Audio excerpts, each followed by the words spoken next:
സ്വന്തമായി കേക്ക് നിർമ്മിച്ച് വിപണനം ചെയ്ത് ജീവിതം മുന്നോട്ട് കൊണ്ടുപോവുകയാണ് ക്യാൻസർ അതിജീവിതയായ തൃശൂർ മുല്ലശ്ശേരി സ്വദേശിനി ജീന ജോസഫ്. ജീവിതത്തിൽ അപ്രതീക്ഷിതമായി കടന്നുവന്ന ക്യാൻസർ രോഗത്തിന് മുന്നിൽ തളർന്ന് ജീവിതം അവസാനിച്ചു എന്നു കരുതപ്പെടുന്നവർക്ക് മുന്നിൽ അതിജീവനത്തിന്റെ ഒരു ഉത്തമ ഉദാഹരണമാണ് ജീന. 30ാമത്തെ വയസ്സിലാണ് ജീനയുടെ മുഖത്തെ ചിരി മായുന്നത്. കോവിഡിന് ശേഷവും നീണ്ടുനിന്ന ചുമ ശ്വാസകോശ ക്യാൻസർ ആണെന്ന് സ്ഥിരീകരിച്ചതോടെ ജീവിതം വഴിമുട്ടി. തിരിച്ചറിഞ്ഞപ്പോഴേക്കും രോഗം അവസാന ഘട്ടത്തിലെത്തിയിരുന്നു. തോറ്റുകൊടുക്കാൻ പക്ഷേ ജീന ജോസഫ് തയ്യാറായിരുന്നില്ല. ജീവിതത്തോടും രോഗത്തോടും ഒരുപോലെ പൊരുതി.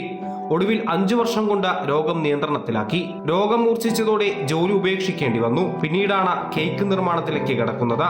വീട്ടിൽ ചെറിയ രീതിയിൽ കേക്ക് നിർമ്മിച്ചുകൊണ്ടായിരുന്നു ജീനയുടെ തുടക്കം. ബന്ധുക്കളും സുഹൃത്തുക്കളും പരിചയക്കാരുമായിരുന്നു ആദ്യ വിപണി. പിന്നീട് അമല ആശുപത്രിയിലെ അധികൃതരുടെ സഹായത്തോടെ ക്രിസ്മസ് കാലത്ത് ആശുപത്രിയിൽ സ്റ്റാൾ ആരംഭിച്ചു. ക്രിസ്മസ് ആയതോടെ ജീനയുടെ പ്ലം കേക്കിന് ആവശ്യക്കാരേറെയാണ്. ഞാനൊരു ക്യാൻസർ പേഷ്യൻ്റാണ്. ലങ് ക്യാൻസറാണ് എനിക്ക്. അപ്പോൾ എൻ്റെ ട്രീറ്റ്മെൻറ്റ് നടക്കുന്നത് അമല ഹോസ്പിറ്റലിലാണ്.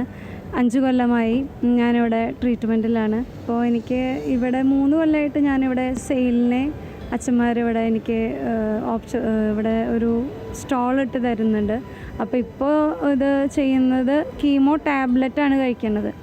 അത് നമുക്കൊരു മാസത്തെ അല്ലെങ്കിൽ ഒരു 14 ദിവസത്തെ മരുന്നിന് തന്നെ ഒരു 1,05,000-6,000 രൂപയുടെ അടുത്ത് ടാബ്ലറ്റിന് വരും. ഇപ്പോൾ ക്രിസ്മസ് സീസണിലാണ് ഞാൻ സെയിൽ ഇടുന്നത്. ഇവിടെ സ്റ്റോള് ഇടുന്നത് പ്ലം കേക്കും റിച്ച് പ്ലം കേക്കും പുഡിംഗ് കേക്കും ആണ് നമ്മളിവിടെ സെയിൽ ചെയ്യുന്നത്. ഡോക്ടർമാരുടെ സഹായത്തോടെ ജീവിതം തിരിച്ചുപിടിച്ച ജീനയ്ക്ക് കേക്ക് ബിസിനസ്സിലും പരിപൂർണ പിന്തുണയാണ് ഡോക്ടർമാർ നൽകുന്നത്. എന്ത് വന്നാലും എനിക്കൊരു കൂസലുമില്ല എന്നുള്ളൊരു ഒരു പ്രകൃതമാണ് അതിൻ്റെ ഒരു വിജയത്തിൻ്റെ ഒരു രഹസ്യം.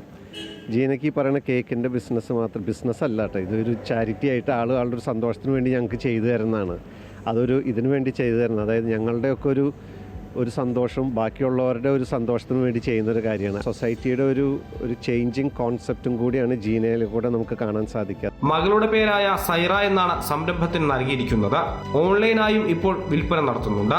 ഭർത്താവ് ആൻഡോ വിദേശത്ത് ജോലി ചെയ്യുകയാണ്. മകൾ സൈറ UKG വിദ്യാർത്ഥിനിയാണ്. ഭർത്താവിന്റെ വരുമാനവും സഹോദരന്റെ സഹായവുമാണ് പ്രധാന ആശ്രയം. ഒപ്പം ജീനയുടെ സംരംഭത്തിൽ നിന്നുള്ള വരുമാനവും.